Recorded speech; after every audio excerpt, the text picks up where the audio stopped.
Getting engaged is a moment worth cherishing. A one-of-a-kind ring that you design at Blue Nile can help your love sparkle. Just choose your diamond and setting. When you've found the one, you'll get it delivered right to your door. Finding the right engagement ring can be nerve-wracking. At Blue Nile, you'll have the expert guidance needed and a diamond guarantee that ensures you're getting the highest quality at the best price. Cherish all of life's moments and save up to 30% at BlueNile.com. That's BlueNile.com. With threats to our nation waiting around every corner, adaptability is more important than ever. When conditions change without notice, quick strategic thinking is crucial. And with obstacles consistently impending, determination is essential in overcoming them. It's this willingness, decisiveness, and resilience that sets Marines apart. With our fighting spirit, we don't just fight battles, we win them. Marines are the constant our nation counts on to fight the unknown. And through adaptable problem solving, we do just that.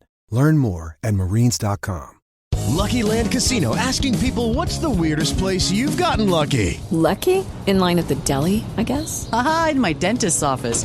More than once, actually. Do I have to say? Yes, you do. In the car before my kids' PTA meeting. Really? Yes. Excuse me, what's the weirdest place you've gotten lucky? I never win and tell. Well, there you have it. You can get lucky anywhere, playing at LuckyLandSlots.com. Play for free right now. Are you feeling lucky? No purchase necessary. Void where prohibited by law. 18 plus. Terms and conditions apply. See website for details.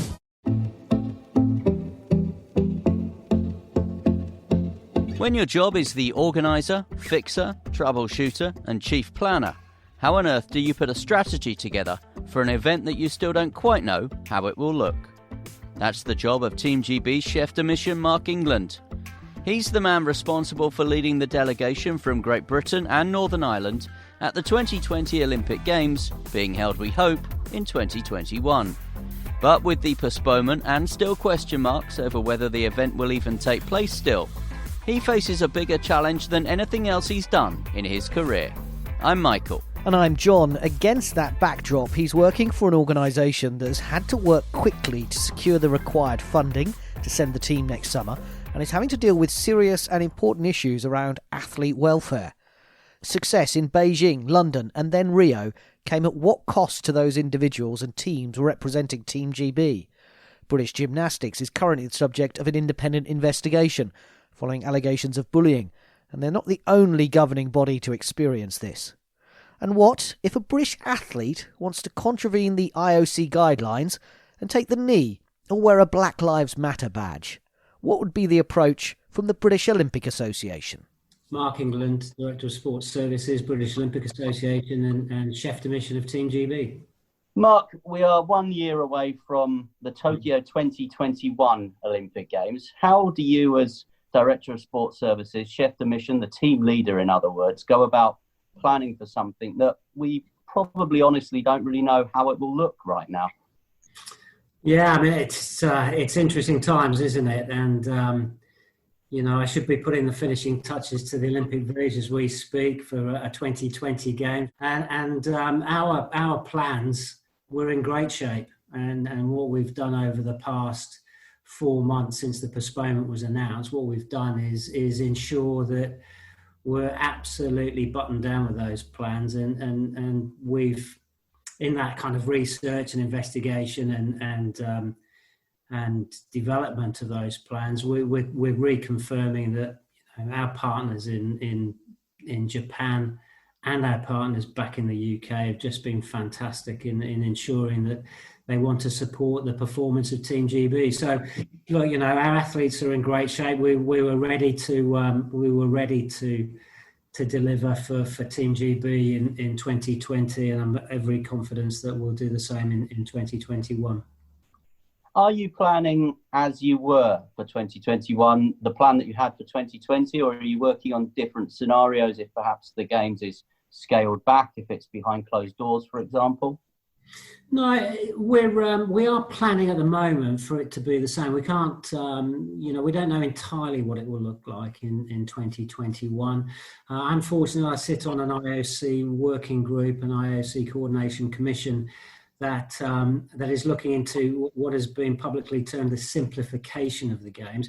The important part of that is that actually athlete and sport will not suffer, or alternatively it will be prioritised. So we're looking at a very similar, if not same, competition schedule.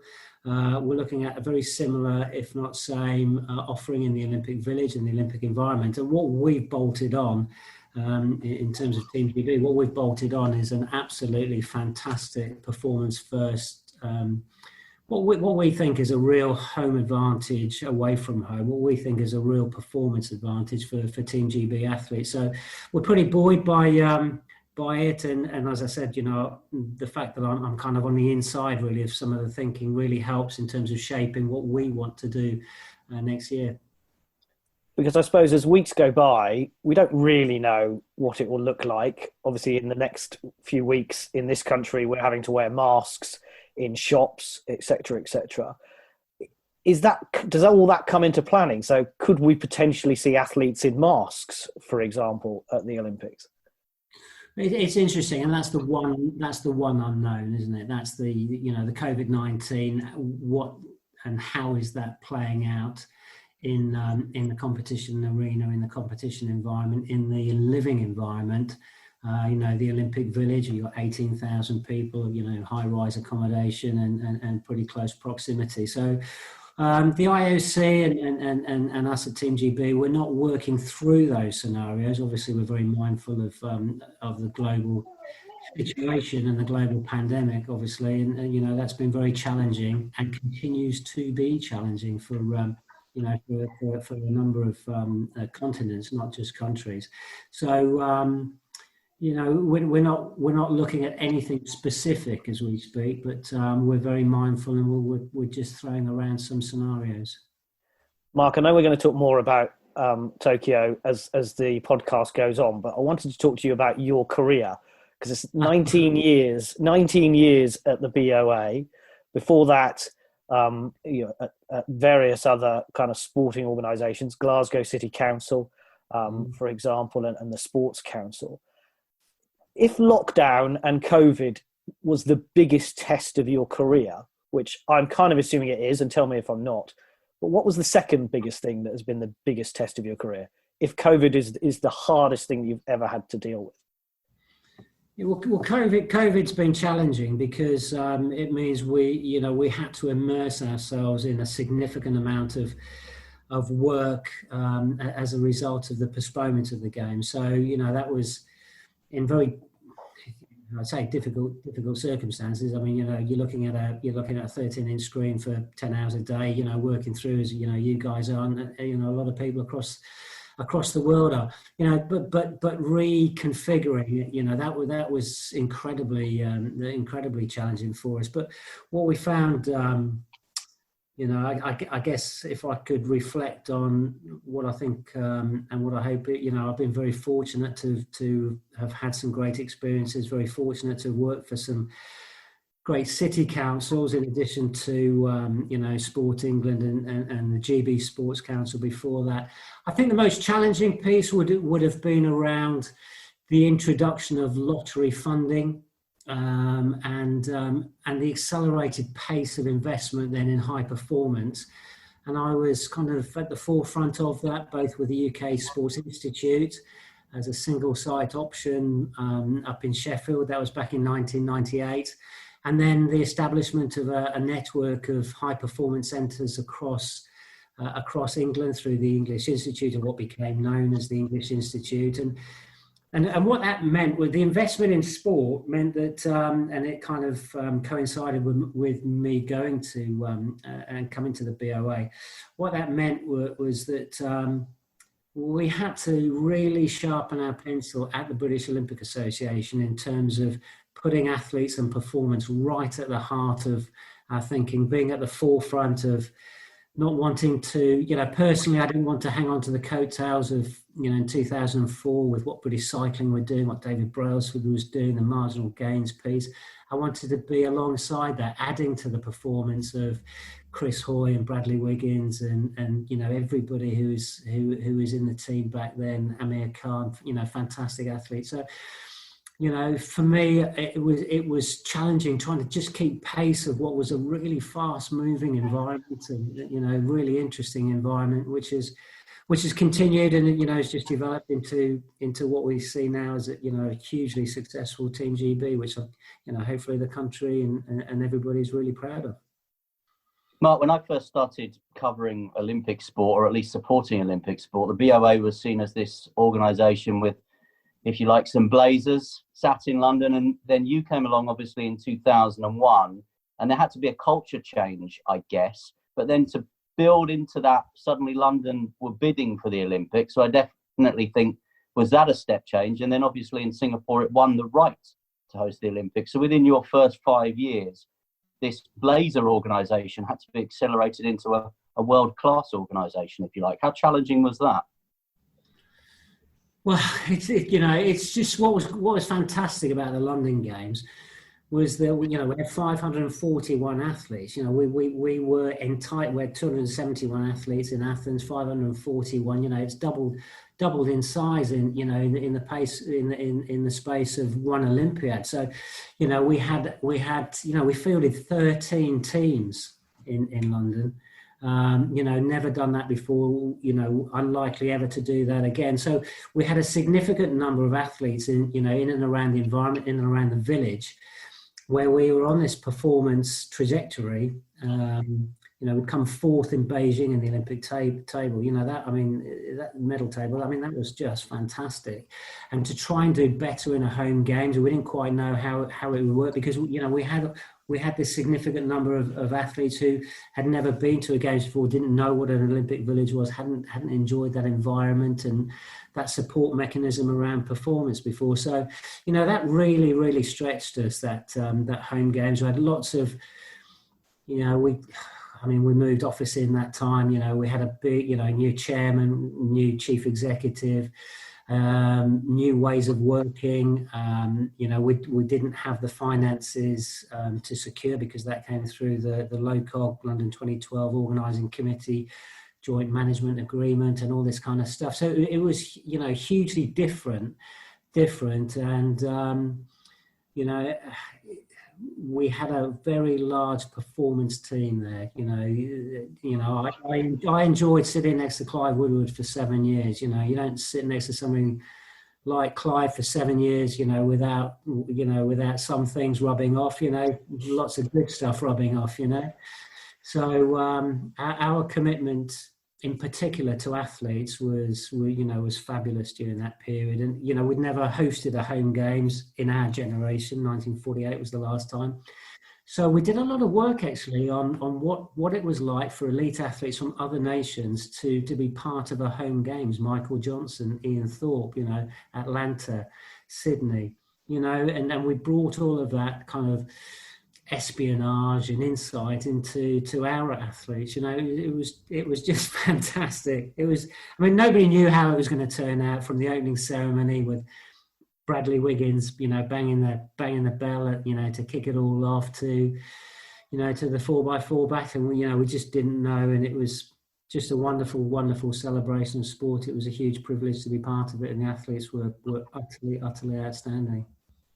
And when you talk there about that commitment to performance, that commitment to athletes, elite athletes, how alarmed then have you been with recent revelations from organisations like British Cycling, British Athletics, British Gymnastics recently, that maybe some of that commitment to the athlete has been lost? Well, it's interesting, isn't it? And we used that term, the British Olympic Association, in our public press release, that we were alarmed by that, by the news that was coming out of gymnastics, and and it is, and I'm not denouncing at all when you have very young gymnasts from gymnastics clubs across the country making comment, but when you have the Downey sisters and Lewis Smith, it takes it right to the heart of the organising, of the National Federation. But it's now going to be an ongoing investigation. I think gymnastics have acted very swiftly to announce an independent review, and we would not condone the abuse or bullying or whatever comes out of this. We wouldn't condone any of that activity at all. So when you look at the sports that you've mentioned, we absolutely don't support a win at all cost. I think what we pride ourselves in the British Olympic Association, in Team GB, is that we do things the right way.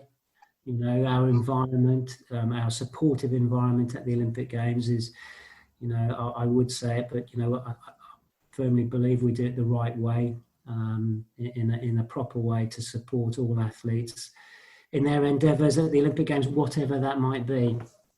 So if in Tokyo, Mark, as team leader, someone comes and knocks on your door and maybe gives you an allegation, what can you tell us about what happens next within the BOA then, what the policy is, what the procedure is? It's quite simple. It's a very swift series of actions that take place to address that internally. We do have independent welfare officers that work with us. We work through the national governing bodies in terms of their personnel. We have a huge, it depends on what the allegation is, obviously, but we have a huge medical team and support staff there. So, my sense is that we're buttoned up. What I would say, which I think is important, is that having done, 10 Olympic summer and winter games jointly, that I've not witnessed anything in and around our environment at an Olympic Games. I can categorically say that, and we would be swift in our action to address that if that were the case. The world is obviously changing, Mark, quite rapidly. The Black Lives Matter campaigns have been obviously very vocal and very visual as well in the last few months. Is it feasible that the Olympics can try and ban some kind of message or protest or political message? No, that's right at the heart of Rule 50, isn't it? The IOC, International Olympic Committee Rule 50, and I'm close to the IOC. I don't think that there is a desire for that to happen at all, and in fact, quite the opposite. And we're encouraging our Athletes Commission to open up a dialogue with Kirsty Coventry and the IOC Athletes Commission to take the right steps and what is right and appropriate in the summer of 2021. It's 12 months hence, obviously. What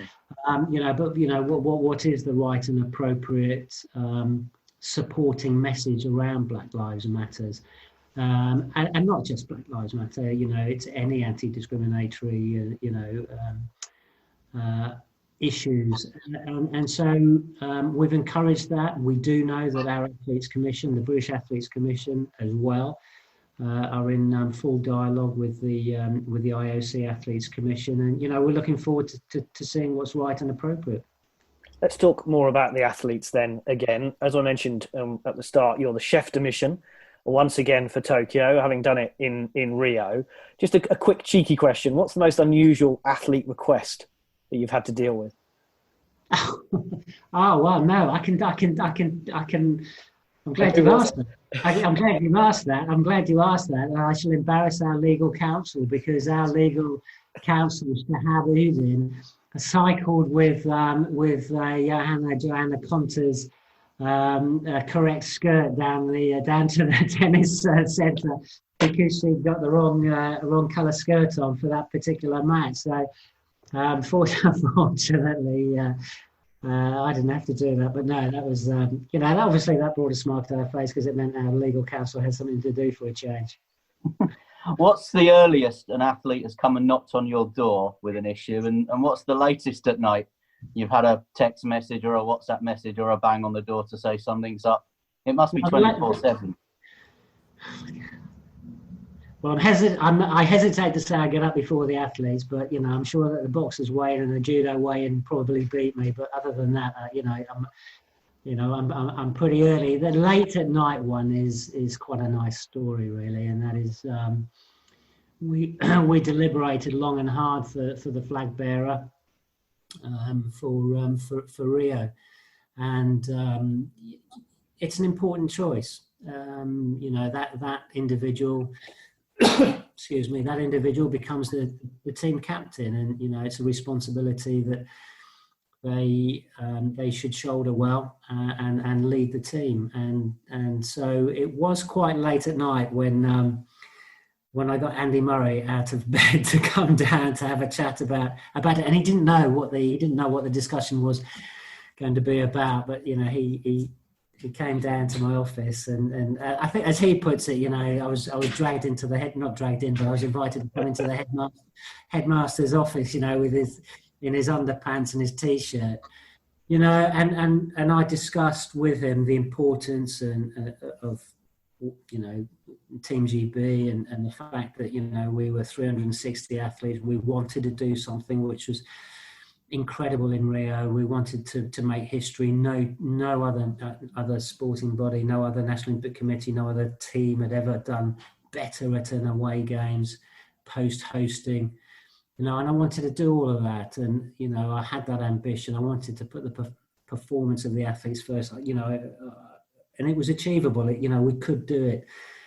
And so choosing Andy and the way that he responded and the way that we discussed that evening quite late at night, and I mean, it was a difficult one for him because we then had to reschedule all of his training the following morning and all the rest of it. But it's a nice story, It was he was fabulous and continues to be so.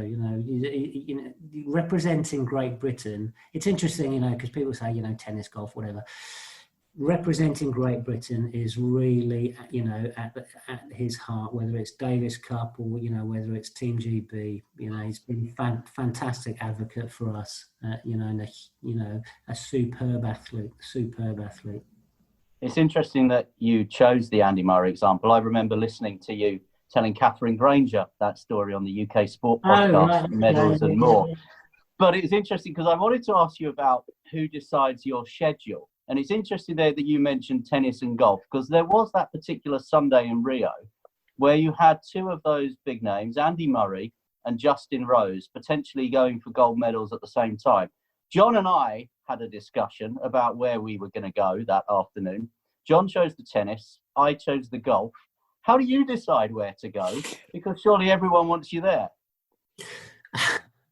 Well, clearly I need somebody to decide it for me, because I didn't go to the golf, and I gave myself 2.5 hours to go to the tennis.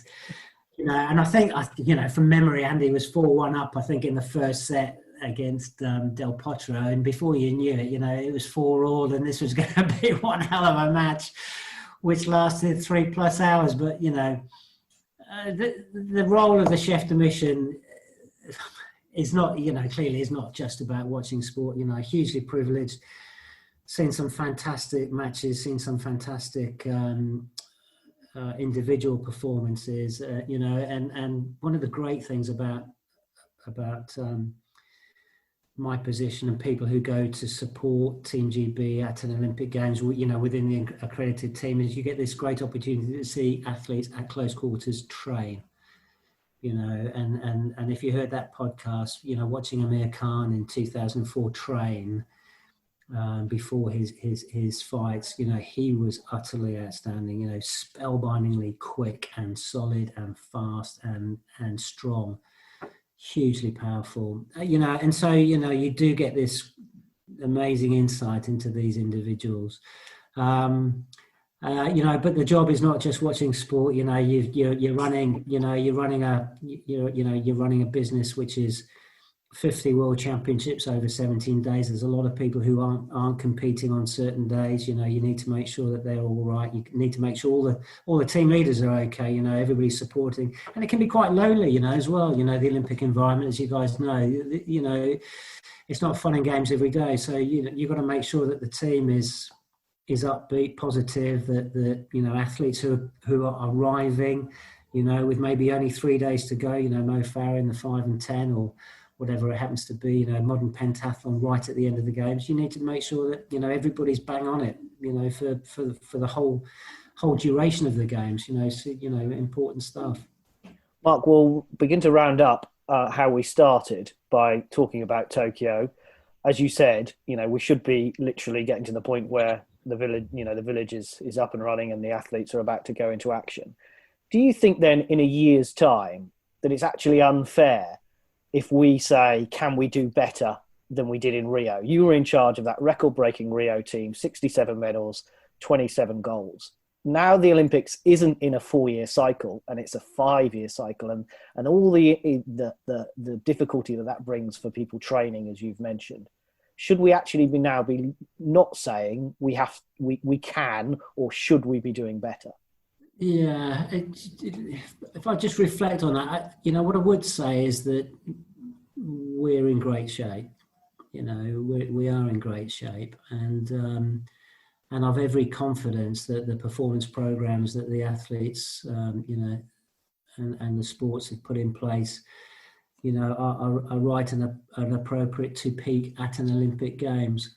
I guess my reflection is today, 12 months to go. Is it relevant? Is that hugely relevant given what's happening on a global scale? Given that 43% of athletes have yet to qualify, given that our athletes have yet to get back. I mean, there's 5 stages to go on the return to competitions. Range 5 is where is competition and qualification, and we're only in scale or stage 2 at the moment. So there's a long way to go. And what I would say is whatever the team looks like when we get there, we will be in strong shape.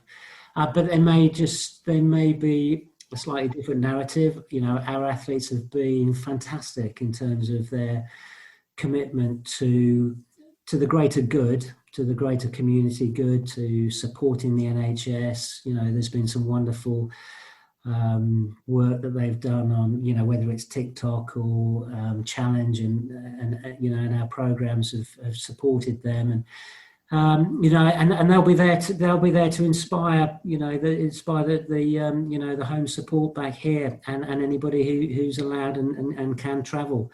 They'll be there, I'm sure with a smile and a steely determination. But we need to see how the world sits next year, and how we fit into that global scheme and global position, I think. Well, Mark England, Chef de Mission and Director of Sports Services for Team GB, thank you so much for talking to Anything But Footy's Great British Bosses. My pleasure. Sports Social Podcast Network. Lucky Land Casino, asking people, what's the weirdest place you've gotten lucky? Lucky? In line at the deli, I guess? Aha, in my dentist's office.